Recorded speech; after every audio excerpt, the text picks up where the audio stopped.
Hello my dear friends, हमारे YouTube channel SSS1008 पर आपका स्वागत है। दोस्तों, आज जो मैं आपको टॉपिक पढ़ाने जा रहा हूँ, इससे पहले मैंने आपको एक टॉपिक छोटा सा पढ़ाया था कार्टिलेज के बारे में और एक टॉपिक पढ़ाया था आपको जॉइंट मूवमेंट्स के बारे में।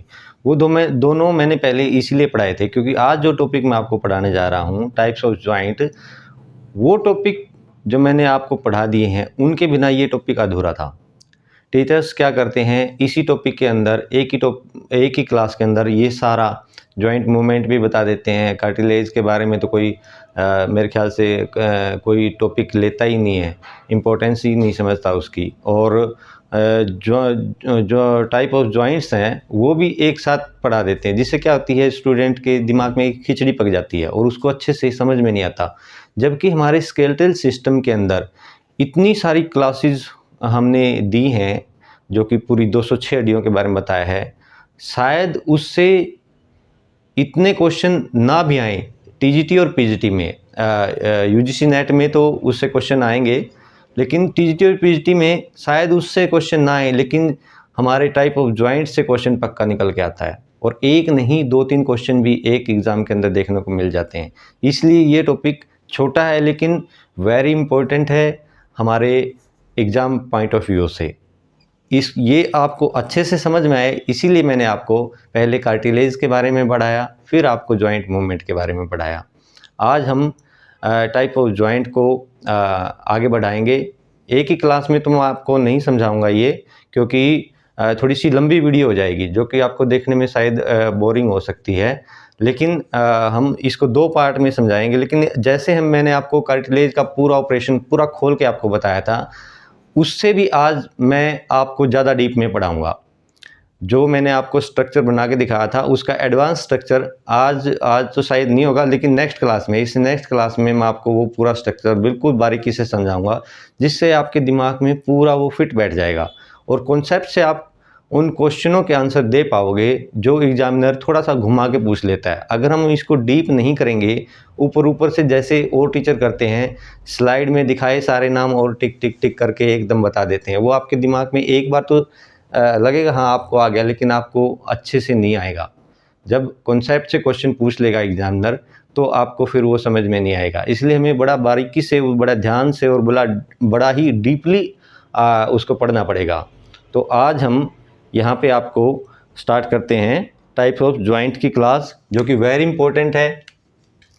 नीट के अंदर भी इसके क्वेश्चन आते हैं। मैं इसलिए आपको जो स्केलेटन सिस्टम है और कार्टिलेज है और जॉइंट मूवमेंट है, टाइप ऑफ जॉइंट, बड़ा डीपली इसलिए पढ़ा रहा हूँ क्योंकि यूजीसी नेट और नीट के क्वेश्चन भी आप देख लेना प्रीवियस ईयर लगा के, हमारी क्लासेस से 95% वो कवर होते हैं। और टीजीटी पीजीटी की तो बात ही छोड़ दो, वो तो 99। मैं 100% कुछ भी नहीं बोलता, क्योंकि इस धरती पे 100% मैं एक मौत को ही मानता हूँ। 99% आपके टीजीटी पीजीटी के यहाँ से क्वेश्चन, मेरी मत मानो, आप जो भी मैंने सेशन लिए हैं उनको देखिए और फिर उसके जो चैप्टर वाइज क्वेश्चन कहीं से भी, किसी भी बुक से उठा के आप देख लेना लगा के, आपके 99% यहाँ से वो क्वेश्चन सोल्व होंगे पक्का ही। चलो हम आज का टॉपिक स्टार्ट करते हैं।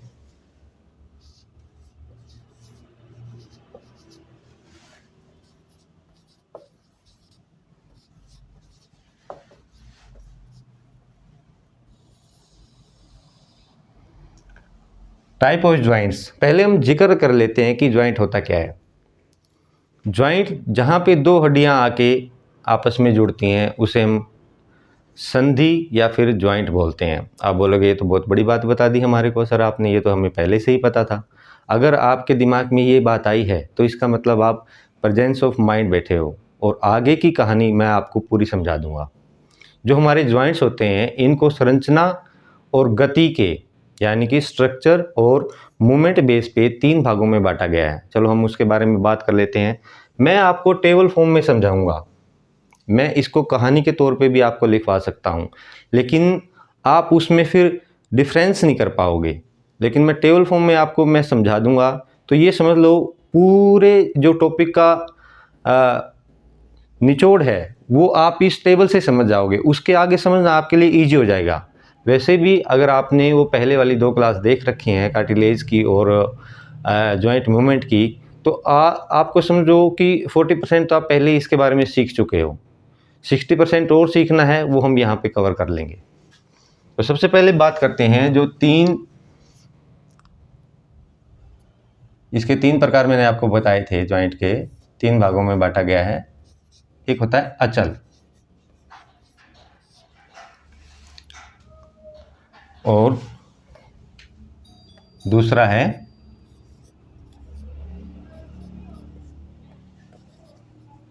अर्धचल, और तीसरा है चल। अभी हम इसको बात कर रहे थे कि इसको हम संरचना के आधार पर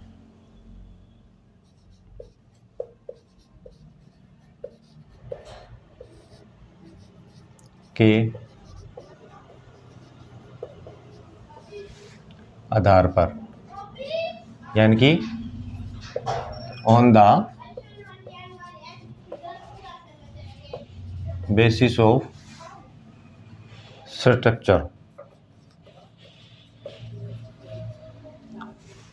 और एक हमने बात की थी जो कि गति के आधार पर।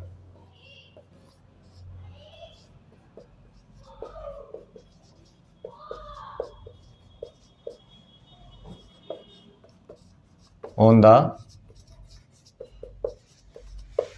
Basis of movement.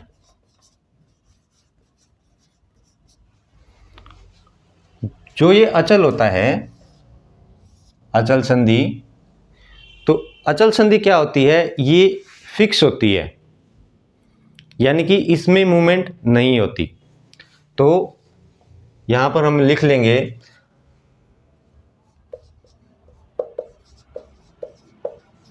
Fibrous joint, क्योंकि आपको मैं पहले बता चुका हूं जो फाइब्रस ज्वाइंट होते हैं इनके अंदर गति नहीं होती, ये मजबूत होते हैं, इनके अंदर गति नहीं होती, है ना। तो बोन्स आर लिख लेंगे, थोड़ा सा समझ में आ जाए।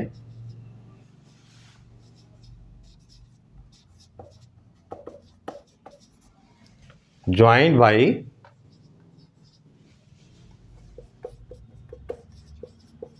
Fibrous connective tissue.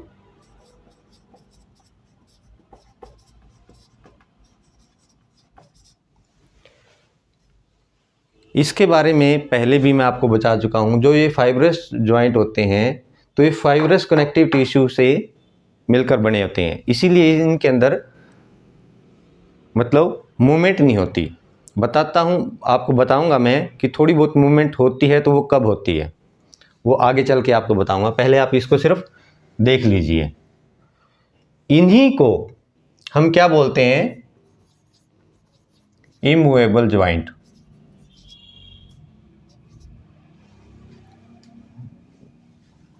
अलग कलर में लिखना चाहिए था मुझे, चलो कोई नहीं, लाइन लगा देते हैं ताकि आपको पता चल जाए।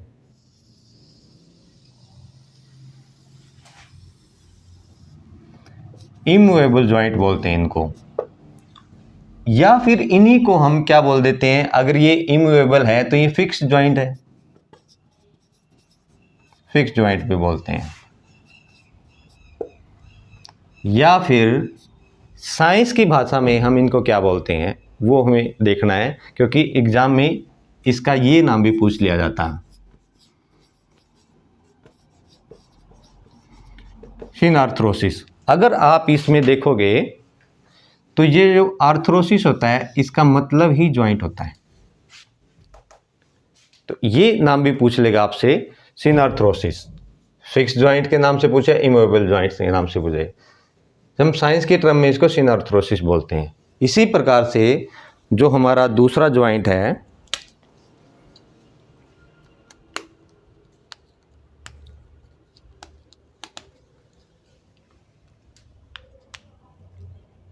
ये हमारा कार्टिलेजिनस ज्वाइंट।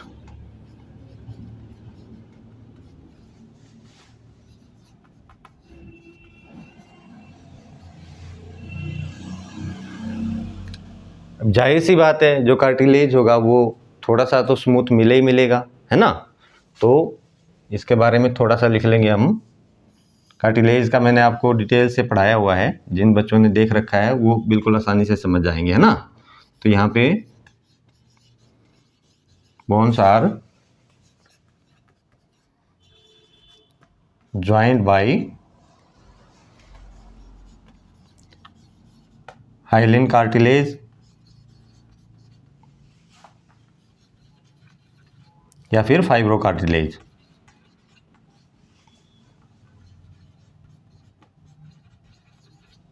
आपको लगेगा कि फाइब्रो तो यहाँ पे भी है, नहीं, ये फाइब्रोस कनेक्टिव टिश्यू है, ये फाइब्रो कार्टिलेज है। और कार्टिलेज का नेचर होता है कि थोड़ा सा तो स्मूथ मिलता है ना। तो इसी प्रकार से जो इसका, क्योंकि जो कार्टिलेज होता है ना वो थोड़ा सा इतना ज़्यादा फ्लेक्सिबल नहीं मिलता, इसीलिए क्या होता है, ये इसको हम स्लाइटली मूवेबल जॉइंट बोल देते हैं, slightly movable joint.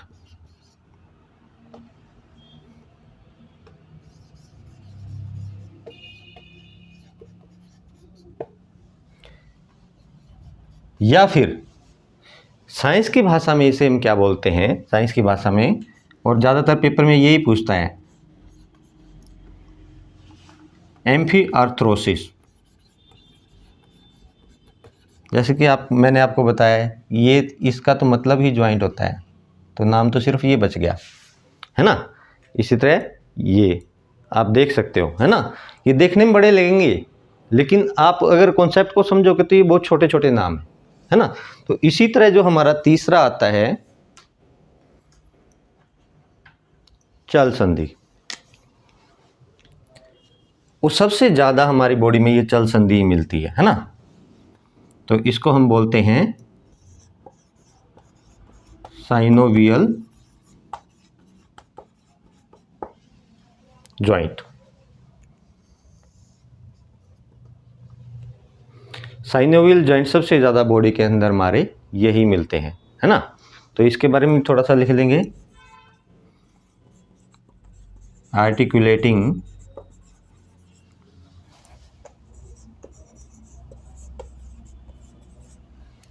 Surface are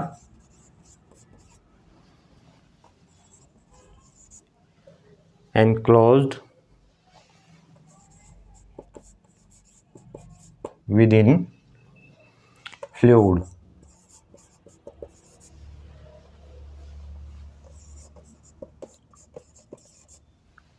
filled joint cavity।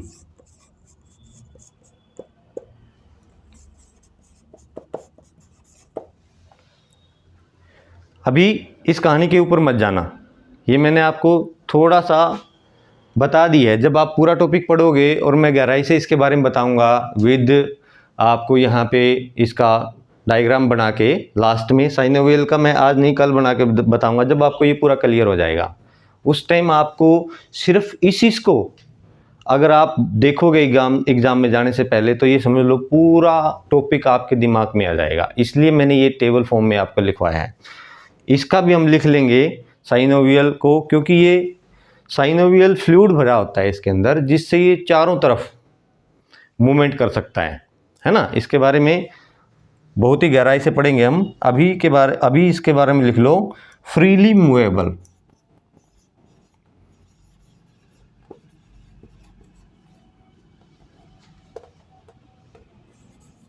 Freely movable joint. और या फिर साइंस की भाषा में अगर हम इसको देखें तो इसको बोलते हैं डाईआर्थ्रोसिस।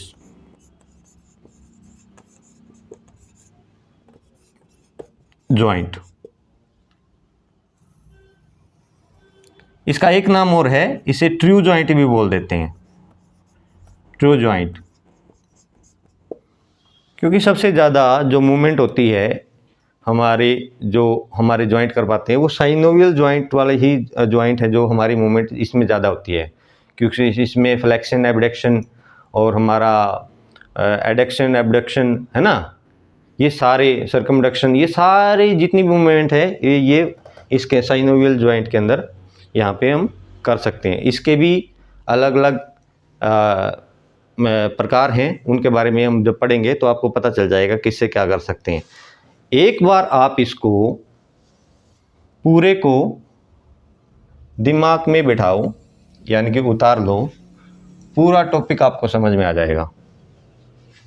ये दिखने में अभी आपको जितना मुश्किल लग रहा है इतना मुश्किल टॉपिक नहीं है, लेकिन इससे क्वेश्चन बहुत सारे आते हैं। इसका कॉन्सेप्ट समझना ज़रूरी है। कॉन्सेप्ट समझ में नहीं आया तो क्वेश्चन नहीं होंगे, कॉन्सेप्ट समझ में आ गया तो ईजिली आप इसके क्वेश्चन कर पाओगे। ये मैंने इसीलिए टेबल फॉर्म में लिखवाया आपको, नहीं तो मैं इसकी कहानी लिखवा दूंगा। आगे मैं इनके बारे में जब मैं आपके बताऊंगा तो सिर्फ इनके प्रकारों के बारे में बताऊंगा, इनकी कहानी नहीं बताऊंगा, क्योंकि कहानी आप यहाँ से समझ सकते हो। अचल जो है संधि है, उसकी कहानी लिखना हो तो हम लिख सकते हैं। ये इमूवेबल होता है, इसको फिक्स जॉइंट भी बोलते हैं, साइनोआर्थरोसिस बोलते हैं इसको, है ना। तो बोन जो होती हैं वो जॉइंट होती हैं फाइब्रस कनेक्टिव टिश्यू से। तो वो कहानी हम इससे भी बना के लिख सकते हैं, लेकिन आगे हम उसके प्रकारों के बारे में बात करेंगे, ठीक है। तो जो ये है मैंने बिल्कुल शॉर्ट करके बता दिया ताकि आप है ना डिफ्रेंशिएट कर पाओ, है ना। इनके अंदर ये जो तीनों हैं इनके अंदर, है ना, ये ये तीनों के अंदर आप कर पाओगे डिफ्रेंशिएट। इसलिए मैंने आपको टेबल फॉर्म में समझाया इसको, नहीं तो मैं आपको लिखवाने को मैं इनको लिखवा भी सकता था, लेकिन मुझे पता है स्टूडेंट को ये इतने ईजिली समझ में नहीं आते, है ना। एक बार इनको उतारो फिर हम आगे इनके बारे में खोल के पढ़ते हैं।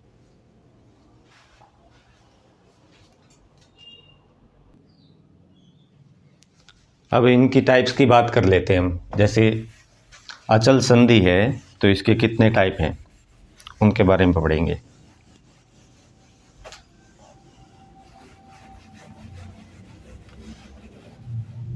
एक एक करके सभी के टाइप्स के बारे में पढ़ते हैं।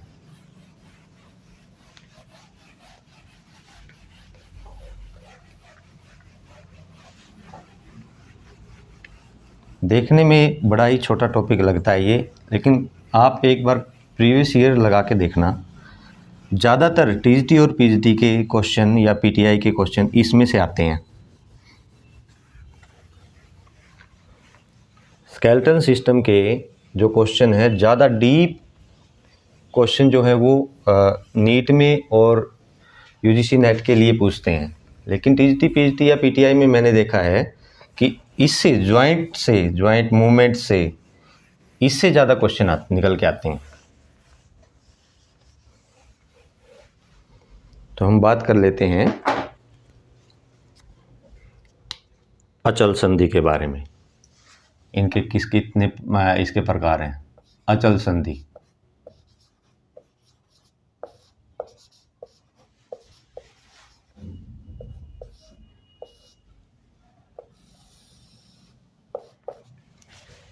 इसके प्रकार जो होते हैं वो 4 प्रकार होते हैं।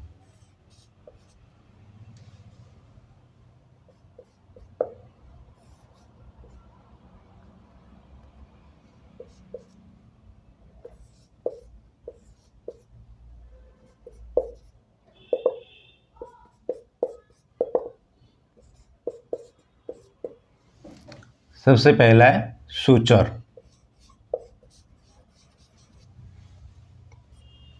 दूसरा है सिंडेस्मोसिस, जो तीसरा है हमारा गोम्फोसिस,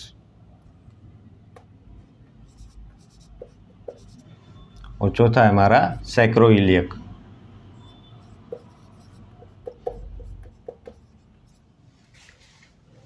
suture joint, syndesmosis joint, gomphosis joint और सैक्रोइलियक ज्वाइंट। इनमें से आप सैक्रोइलियक के बारे में मैं आपको पहले पढ़ा चुका हूं, लेकिन यहाँ पे भी मैं आपको थोड़ा सा इसके बारे में ज़रूर बताऊंगा। लेकिन सैक्रोइलियक के बारे में मैं आपको, जब मैंने आपको पेल्विक गर्डल पढ़ाया था आपको याद आएगा, और जब मैंने आपको वर्टेब्रल कॉलन पढ़ाया था तो उसमें भी आपको याद होगा, जो हमारे वर्टेब्रे होता है उसमें सेकंड लास्ट जो होता है सैक्रोइलियक होता है। इसी में नीचे कोक्सिस भी होता है, लेकिन यहाँ पे हम सैक्रोइलियक ज्वाइंट है, क्योंकि सैक्रोइलियक जो है वो हमारे जब मैंने आपको पैल्विक गर्डल पढ़ाया था तो वहाँ पे भी आपको मैंने इसको पढ़ाया था, है ना। तो यहाँ पे हम अभी बात करेंगे पहले सूचर ज्वाइंट की। तो हम सूचर ज्वाइंट के आगे इसके बारे में लिख लेते हैं।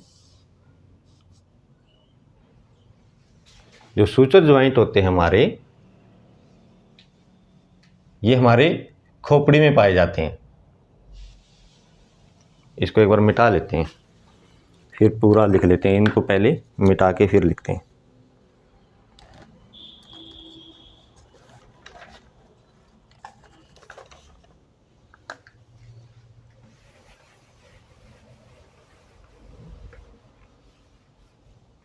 हाँ, अब ठीक, ताकि कंफ्यूजन ना हो।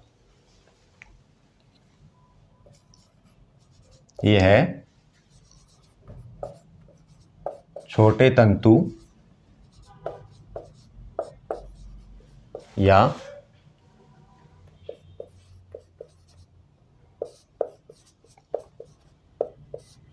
फाइब्रस जॉइंट होते हैं। फाइब्रस जोड़ होते हैं।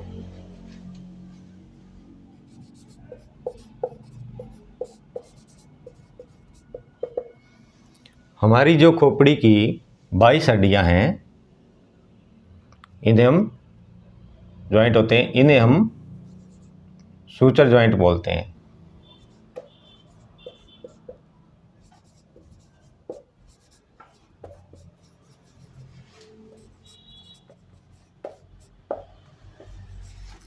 कहते हैं हमारी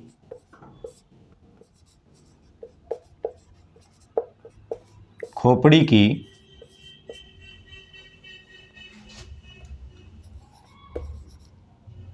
22 हड्डियां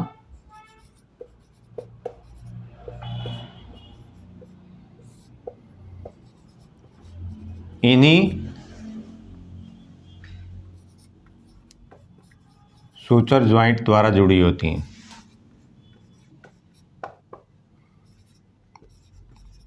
द्वारा जुड़ी होती हैं।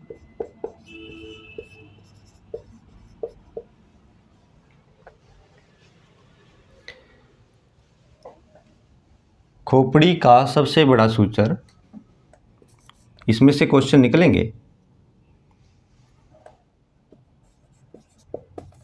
खोपड़ी का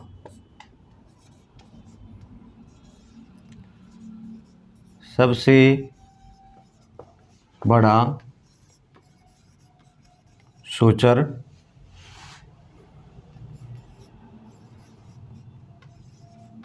पैरेटल जोड़ को कहते हैं।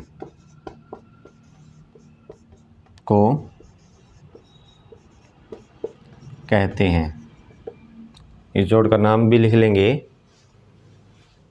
इस सूचर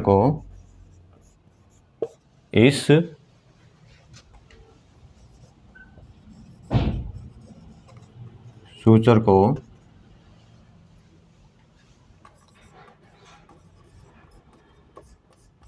सैजिटल सूचर कहते हैं।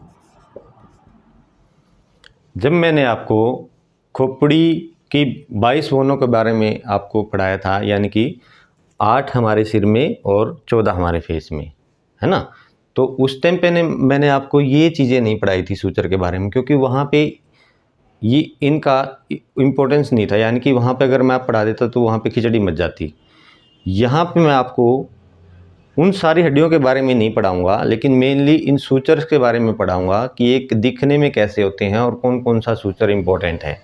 2-3 सारे सूचर होते हैं बोन के नाम पे ही होते हैं, लेकिन कुछ सूचर होते हैं जो हमारे एग्ज़ाम में पूछे जाते हैं, उनके बारे में मैं आपको पढ़ाऊँगा। वो भी आपको डायग्राम के साथ में आप इसको उतार लीजिए, फिर मैं आपको इसको मिटा देता हूँ, फिर मैं आपको डायग्राम से इसको समझाता हूँ ताकि वो आपको अच्छे से समझ में आ जाए।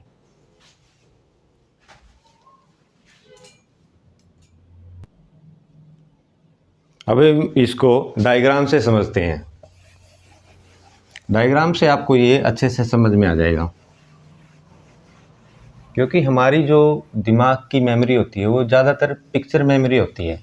जो हम देखते हैं वो ज़्यादा याद आता है, और जो हम डायग्राम से समझते हैं वो हमें और भी ज़्यादा याद आता है। इसलिए लिखवाना बनाना ये सब इम्पोर्टेंट है। जबकि स्मार्ट बोर्ड पे ये क्लासेस बहुत जल्दी हो जाती है, टॉपिक कवर जल्दी होता है, लेकिन वो दिमाग में इतना अच्छे से नहीं घुस पाता फिर हमारे। जब मैंने आपको हमारे स्कल की ये हमारी खोपड़ी की क्रेनियल की 8 बोन के बारे में पढ़ाया था, तो मैंने आपको लेटरल साइड से पढ़ाया था ताकि आपको ज़्यादा से ज़्यादा बोन लेटरल साइड से ज़्यादा दिखती है ना। पूरी बोनों के बारे में हम पढ़ सकते हैं एक साथ में, लेकिन मैं यहाँ पे आपको, जैसे हम एक्सरे करते हैं, तो अगर हम सिर का एक्सरा ऊपर से लें तो सिर्फ हमारा ये वाला ऊपर वाला ऐसे अंडाकार भाग ही वहाँ पे एक्सरे में आएगा। तो मैं यहाँ पे आपको ऊपर से, जैसे एक्सरा लेते हैं ऊपर से, तो ऊपर से बना के दिखाऊंगा, क्योंकि जो सूचर्स पूछे जाते हैं वो सारे ऊपर ही होते हैं। वैसे तो साइड में भी होते हैं, लेकिन एग्जाम पॉइंट ऑफ व्यू से वो हमारे ऊपर से कवर होते हैं। तो मैं आपको यहाँ पे इसका ऊपर से, आप ये मान के चलोगे कि हमें ऊपर से दिखाई दे रहा है।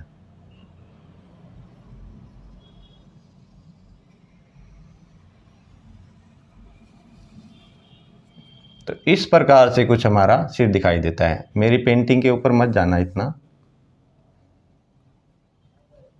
सिर्फ हमें समझना है। विश्वास करोगे तो आपको सब कुछ समझ में आएगा। अगर आप देखोगे ये अच्छा चित्र नहीं बना रखा, लिखने में कहीं पे स्पेलिंग की गलती हो गई है, हिंदी में तो मेरे से शायद मोस्टली काफ़ी ज़्यादा गलतियाँ होती होंगी, इंग्लिश में थोड़ी कम होती होंगी, लेकिन हिंदी में कुछ ज़्यादा होती होंगी, तो उस पर मत जाना। मुद्दा किस चीज़ का है? मरीज़ को मुद्दा इस चीज़ का नहीं होना चाहिए कि जो डॉक्टर है वो पर्ची पे जो दवाई लिख के दे रहा है उसकी राइटिंग कितनी ख़राब है। मुद्दा इस चीज़ का होना चाहिए कि जो वो दवाई लिख के दे रहा है उससे आपके ऊपर क्या, कितना असर हो रहा है, आपकी सेहत के लिए वो कितना अच्छा है। तो मैं जो ये आपको कंटेंट दे रहा हूँ, आपको कॉन्सेप्ट पे ज़्यादा जोर देना है। जो बच्चा गलती निकालता रहता है वो उन्हीं गलतियों में फंस के रह जाता है, और जिसकी सीखने की भावना होती है वो जो हम आपको बता रहे हैं उससे वो समझता रहेगा। कहीं मिस्टेक भी होगी तो उसका दिमाग ऑटो करेक्ट कर लेगा। तो यहाँ पे आपको समझना है ये। तो ये मैंने आपको जब बताया था, ये वाला हिस्सा, आगे वाला हिस्सा मान लो ये वाला हिस्सा, तो यहाँ पे एक सिंगल बोन थी। मैंने आपको बताया था सिर में 8 बोन होती हैं, उन 8 बोन में से 2 बोन ही जोड़े में होती हैं। एक तो पैरेटल बोन होती है, एक टेम्पोरल बोन होती है, बाकी सभी सिंगल सिंगल होती है। एक बोन ये जो माथे वाला हमारा रीजन बनाती है, वो एक ये खोपड़ी के पीछे वाला यहाँ पे ऐसे,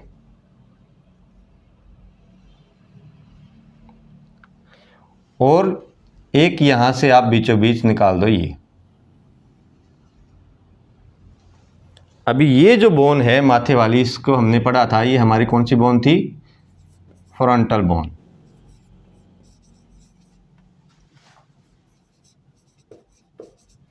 ये सिंगल होती है, और ये जो बोन है ये जोड़े में होती है। यहाँ पे भी ये पैरिटल है, यहाँ पे भी पैरिटल है, क्योंकि ये 2 होती हैं, तो इसका नाम भी हम लिख लेंगे पैरिटल बोन, और ये इम्पोर्टेंट है।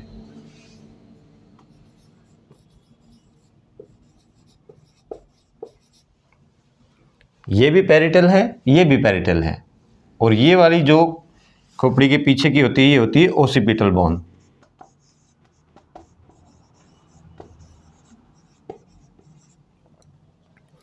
अब जो सूचर होते हैं वो ऐसे, ये मैंने लाइन लगा दी, ऐसे नहीं होते, वो कुछ ऐसे होते हैं जैसे आपने किसी को कट लग जाता है तो डॉक्टर टाँके लगा देता है ना, तो कि इस तरह ये दिखाई देते हैं हमारे सूचर्स जो होते हैं, टाँकों की तरह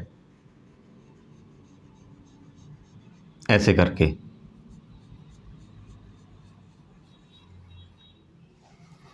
तो ये जो अभी हमने लिखा था कि सबसे बड़ा सूचर होता है वो किसका होता है, पैरिटल बोन का जोड़ होता है। यहाँ पे ये दो पैरिटल नहीं आपस में जुड़ती हैं, तो ये जो सूचर यहाँ पे है यही सबसे बड़ा सूचर है। इसका नाम लिख लेंगे हम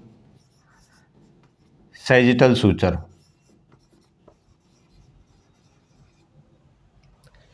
दो पैरिटल को जोड़ता है ये, और ये दो पैरिटल होगी और ये हमारी फ्रंटल बोन होगी।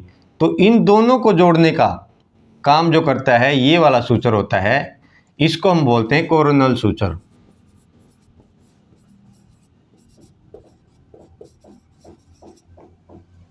और दो पैरिटल और पीछे आके ये ओसिपिटल से जुड़ती है। इस सूचर का नाम भी लिख लेंगे, ये भी इंपॉर्टेंट है, और इसको हम बोलते हैं लैम्डोइड सूचर।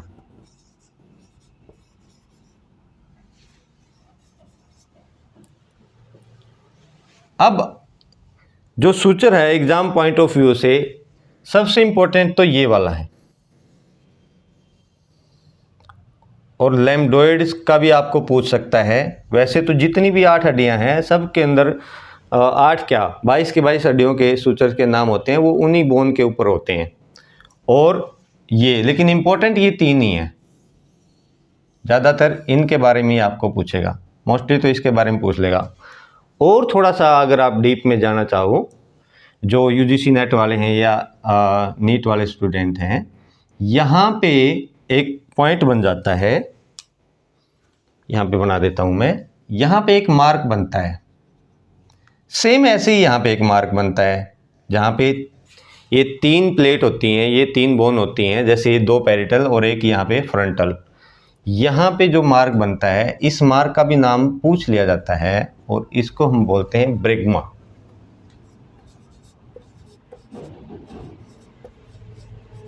सेम ऐसे ही यहाँ पे एक मार्क बनता है और इसके बारे में भी पूछ लिया जाता है, और इसका नाम बोलते हैं हम लैम्डा।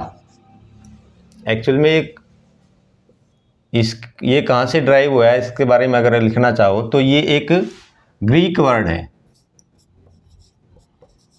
ग्रीक शब्द है, और इसका मतलब क्या होता है, अगर आप इसका मतलब लिखना चाहो तो टॉप ऑफ द हेड होता है, यानी कि सिर का शीर्ष,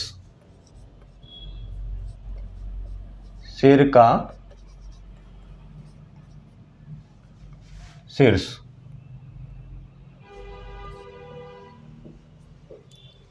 ये इसका मतलब होता है। और ये जो लैम्डा होता है, आपने लैम्डा का साइन देखा होगा कि कुछ ऐसे करके लैम्डा का साइन बनता है। यहाँ पे भी आप देखोगे तो ये साइन भी यहाँ पे कुछ ऐसा ही बनता है, इसीलिए शायद इसका नाम लैम्डा रख दिया गया है ना, और इसी से फिर लैम्डोइड सूचर हो गया ये, है ना। तो कुछ ऐसे इसका साइन बनता है। ये भी क्या होता है, लैम्डा, ये भी ग्रीक वर्ड है, ग्रीक शब्द है। जो ग्रीक का अल्फ़ाबेट है उसमें ये 11th लेटर होता है, लिखना चाहो तो लिख लो, कोई इतना इम्पोर्टेंट नहीं है। ग्रीक शब्द यानी कि ग्रीक वर्णमाला का, ग्रीक वर्णमाला का 11वां अक्षर होता है ये कहानी इतनी इंपॉर्टेंट नहीं होती, लेकिन ये कहानी अगर एक बार दिमाग में जहन में बैठ जाए तो फिर कॉन्सेप्ट समझ में आ जाता है, ये चीज़ ज़्यादा पक्की हो जाती है दिमाग के अंदर। तो इसलिए इनको लिखना चाहो तो लिख सकते हो। ये 2 मार्क होते हैं। एक्चुअल में जब साइंटिस्ट होते हैं वो कुछ रिसर्च करते हैं, तो जब वो खोपड़ी को खोलने का काम करते हैं तकरीबन वो यहीं से इसको खोलने का काम करते हैं। लेकिन हमारे लिए इम्पोर्टेंट क्या है कि सबसे बड़ा सूचर कौन सा है, अभी आपके दिमाग में आ जाएगा ये, है ना।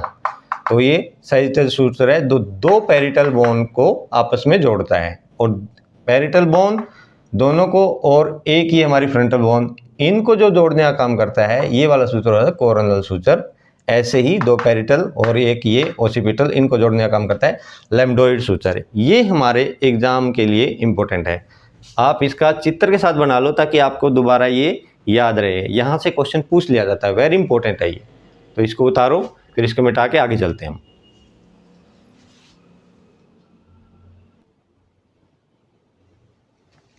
अभी हमने अचल संधि का सूचक ज्वाइंट के बारे में देख लिया। इसका जो सेकंड प्रकार है अभी हम उस पे चलते हैं।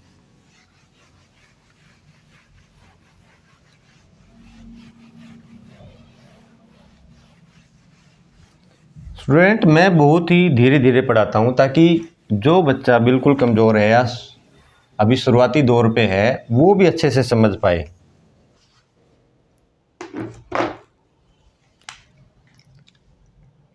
आप जिसको थोड़ा सा जिसने पहले पढ़ रखा है तो वो, या जिसको इस चीज़ के ऊपर पकड़ है, वो डबल स्पीड में देख सकता है। मैं इतनी धीरे बोलता हूँ कि डबल स्पीड में भी आपको बिल्कुल ईजिली समझ में आएगा। तो आप ज़्यादा टाइम वेस्ट ना करते हुए आप डबल स्पीड में देख सकते हो। लेकिन मैं इसी स्पीड में पढ़ाऊँगा ताकि हर कमज़ोर बच्चे को भी ये समझ में आए अच्छी तरीके से। तो हम जो अचल संधि है इसका हमारा जो दूसरा प्रकार है सिंडेस्मोसिस, इसके बारे में बात कर लेते हैं। यह है लंबे तंतु या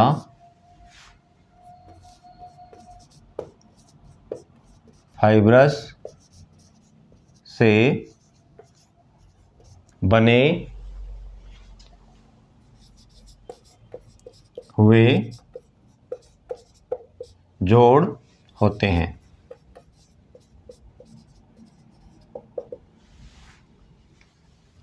इसका जो उदाहरण है हमारे शरीर में, इसका उदाहरण हमारे शरीर में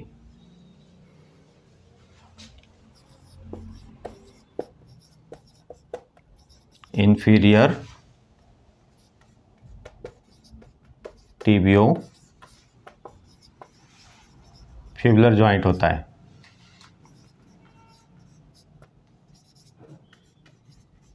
जॉइंट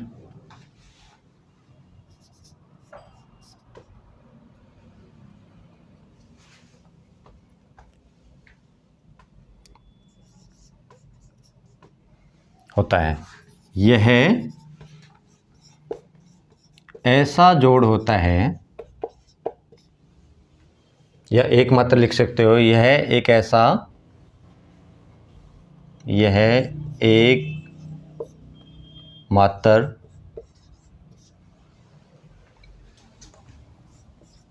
ऐसा जोड़ होता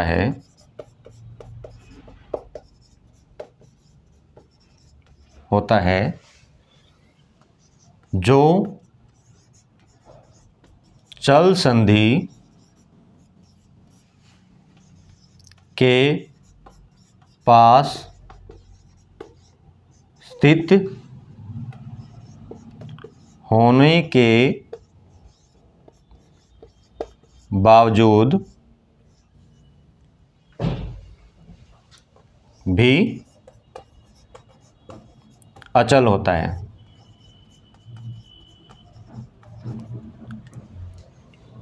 ये जोड़ मैंने आपको बहुत डिटेल से पढ़ा रखा है। जब मैंने आपको जो हमारी पैर की बोन है उनके बारे में पढ़ाया था तो मैंने बड़ा डिटेल से बताया था इसके बारे में। थोड़ा सा मैं आपको एक बार याद दिला देता हूँ, नहीं तो आप उन वीडियो में जाके देख लेना। जो हमारी टिबिया बोन है ना, ऐसे करके हमारी ये टिबिया बोन थी, और इसके पास में आके हमारी फिबुला आके अटैच होती है। फिबुला टिबिया से लंबी होती है, बीच में ये मिली नहीं होती यहाँ पे, लेकिन ये यहाँ पे इनका जॉइंट होता है, ये वाला। इस जॉइंट को हम इंफीरियर टिबियोफिबुलर जॉइंट बोलते हैं। और ये जो जॉइंट होता है ये अचल होता है। अचल का मतलब ये मूवमेंट नहीं करता, और चल का मतलब होता है जो मूवमेंट करता है ना, फ्रीली मूवमेंट हमने पढ़ा था। इसके देखो यहाँ पे भी अगर आपको याद हो, जो हमारी फुट की जो बोन्स थी यहाँ पे आके एक अटैच होती है, यहाँ पे एक बोन है ना, ये भी कुछ आके ऐसे निकली हुई थी, आपको याद आए तो अभी ध्यान से उसमें देखना, डायग्राम में ऐसे निकली हुई थी और इनके बीच में एक ऐसे बोन फंसी हुई थी ना, जिसको हम टैलस बोन थी, इस वहाँ पे मैंने लिखवा रखा है इसका नाम, टैलस बोन थी जो इनके अंदर फंसी हुई है। तो ये जो है ये जॉइंट बनता है, ये हमारा चल जॉइंट है, यानी ये साइनोवियल जॉइंट का हमारा एग्जाम्पल है। लेकिन इसके पास में स्थित होने के बाद में भी ये अचल जॉइंट है। यहाँ पे ये कहने का मतलब ये है कि ये चल जॉइंट के पास होने के बाद में भी अचल है। तो ये हमारे इस जॉइंट को हम क्या बोलते हैं, सिंडेस्मोसिस जॉइंट बोलते हैं, जो कि अचल जॉइंट का एक प्रकार है। इसको उतारो, इससे आगे फिर हम इसके थर्ड जो है गुम्फोसिस के बारे में पढ़ लेते हैं।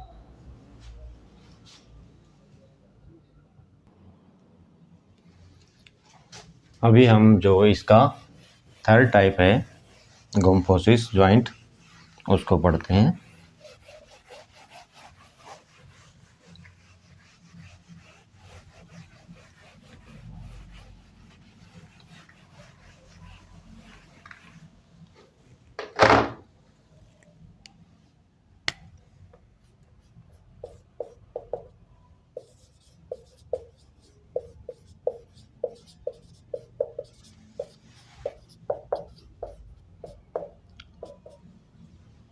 ये जो गुम्फोसिस है जॉइंट, इसका नाम भी, ये भी एक ग्रीक वर्ड है। यह एक ग्रीक शब्द है।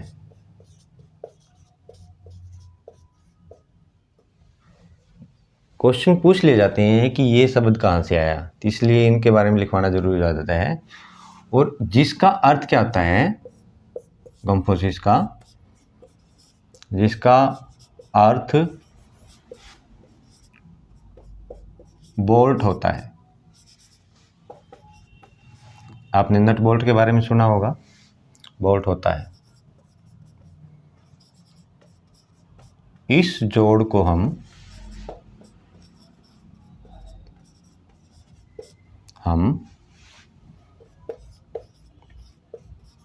डेंटो एल्वियोलर सिंडेस्मोसिस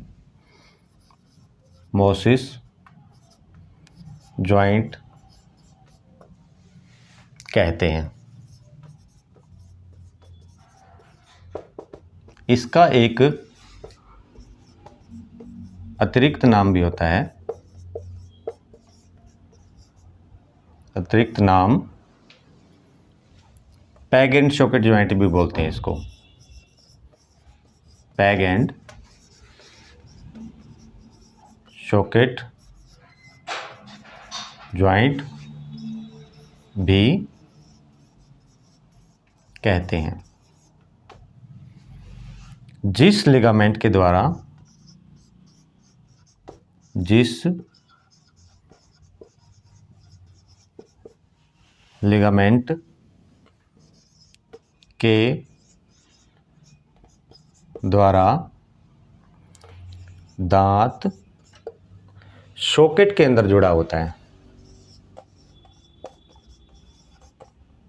शॉकेट से जुड़ा होता है, उस लिगामेंट को पेरियोडोंटल लिगामेंट कहते हैं।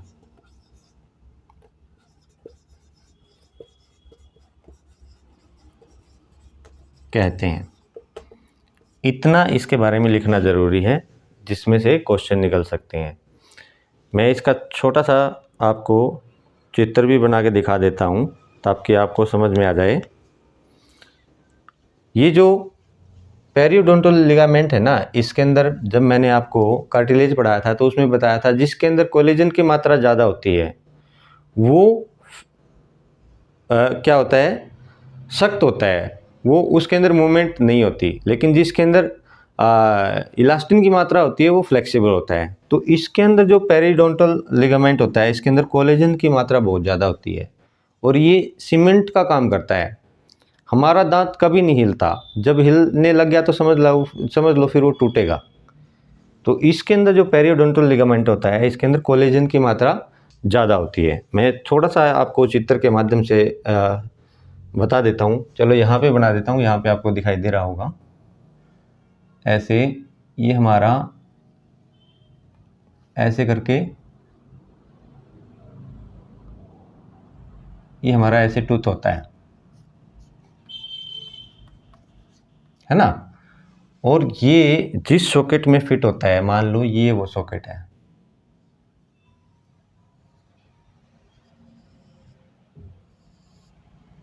ना। तो ये सॉकेट है, इसके अंदर फिट होता है।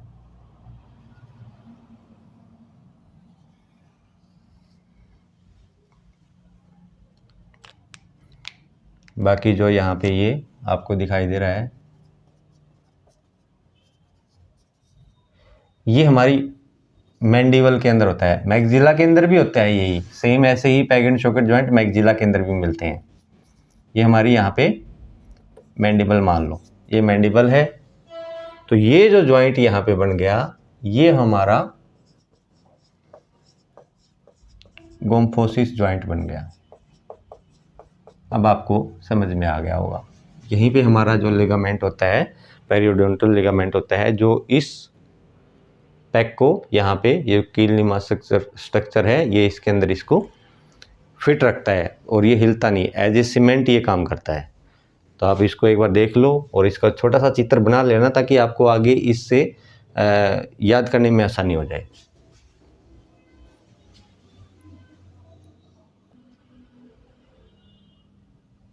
अब जो इसका अचल संधि का सबसे लास्ट प्रकार है उसके बारे में देख लेते हैं हम। जैसे ही मैं उसका नाम लिखूंगा, जिसने पहले वीडियो देख रखी है वो समझ जाएगा, क्योंकि इसके बारे में मैं बहुत बार तकरीबन 2 वीडियोस में डिटेल से बता चुका हूँ। तो इसके बारे में अभी हम ज़्यादा बात नहीं करेंगे, थोड़ा सा आपको याद दिलाऊंगा मैंने क्या बताया हुआ है।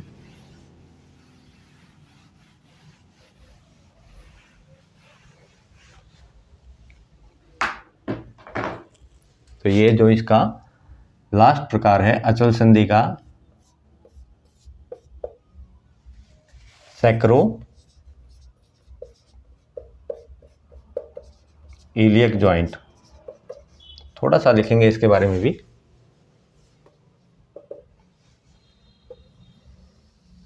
जो हमारी सैक्रम बोन होती है, सैक्रम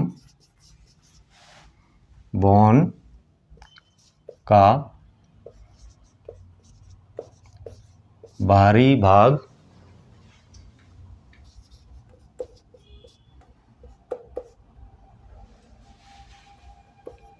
इलियम बोन से जुड़ा रहता है।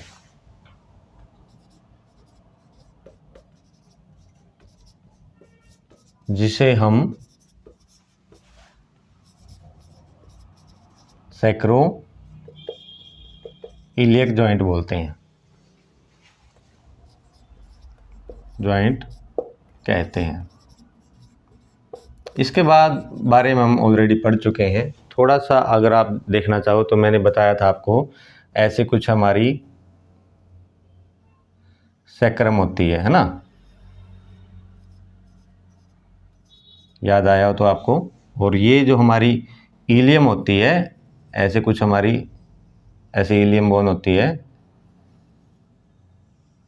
जो हमारा पेल्विक गर्डल होता है उसके अंदर, है ना।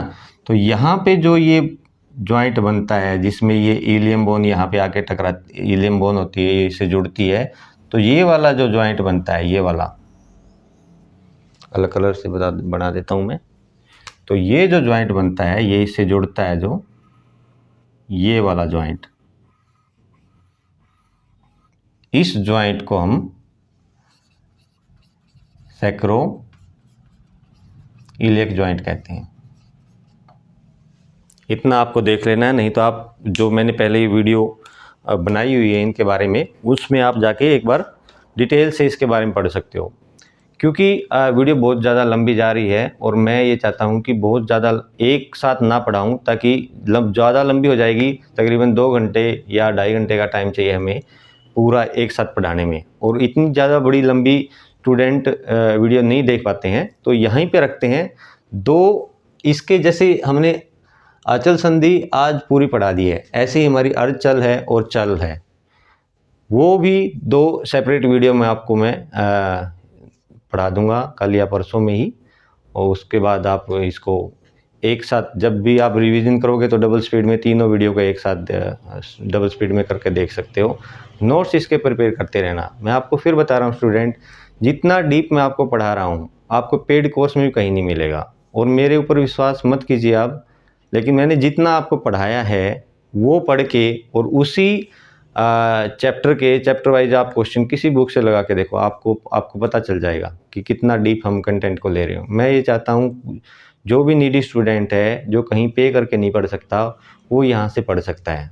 मेरा यहाँ से कोई भी मैं इसको इनकम का सोर्स नहीं मानता, मैं तो आपको वैसे ही ये वीडियोज़ प्रोवाइड करवा रहा हूँ क्योंकि मैंने देखा है, क्योंकि जो भी प्लेटफॉर्म है सबसे आसान सब्जेक्ट है ये फिजिकल एजुकेशन, और सबसे ज़्यादा अगर कोई पेड कोर्स देता है तो इस सब्जेक्ट वाले देते हैं, पता नहीं क्यों। वो सबसे इजी सब्जेक्ट मानता हूँ मैं इसको, और इसके पेड कोर्स हैं वो सबसे महंगे मिलते हैं। तो आप यहाँ से देखोगे, और इतना डीप आपको नहीं मिलेगा, आप पेड कोर्स खरीद लेना और फिर आप इस बैच को देख लेना, आपको पता चल जाएगा क्या डिफरेंस है, कौन इतना डीप से पढ़ा रहा है। आप यहाँ से यूजीसी नेट क्लियर कर सकते हो, नीट का जो एनाटॉमी और फिजियोलॉजी के क्वेश्चन आते हैं वो यहाँ से आप क्लियर कर सकते हो। आप किसी ने मेरे को बताया था कि मैं पेड कोर्स निकाल दूँ, मैंने उनको बताया था नहीं मैं फ्री में निकालूंगा, फ्री में पढ़ाऊँगा, तो उन्होंने बोला फ्री वाले कंटेंट की कोई इज्जत नहीं करता, इसी को मैं पेड निकालता तो बहुत सारे स्टूडेंट इसमें आते बोलते हैं हाँ बहुत अच्छा कंटेंट है, क्योंकि जेब से पैसे जाते हैं। ये फ्री में है, फ्री के लिए इज्जत नहीं करते। मैं आपको लाइक और सब्सक्राइब करने और शेयर करने के लिए इसलिए बोलता हूँ, लाइक सब्सक्राइब और शेयर करने से यूट्यूब भी फिर उस वीडियो को प्रमोट करता आगे, और आगे प्रमोट करेगा तो और भी जो बच्चे फ्री में पढ़ना चाहते हैं, जिसके पास पे करने के लिए नहीं है, उनके पास ये वीडियो पहुंच पाएगी। तो इसीलिए मैं आपको बार बार यही बोलता हूं कि आप सेशन को लाइक कीजिए, शेयर कीजिए, सब्सक्राइब कीजिए। आप प्रीवियस ईयर एक बार करके देखोगे तो आपको पता चल जाएगा, आप अपने आप ही, अगर आपके दिल में होगा कि आपके जैसे और भी बच्चों को फ़ायदा मिले तो आप पक्का ही इसको फिर शेयर कर पाओगे। ओके, इन्हीं बातों के साथ मैं आज यहाँ पे रोकता हूँ। इसके बाद 2 अलग अलग सेपरेट वीडियो में हम अर्धचल और चल संधि को भी बड़ा डिटेल से पढ़ेंगे। ओके, धन्यवाद।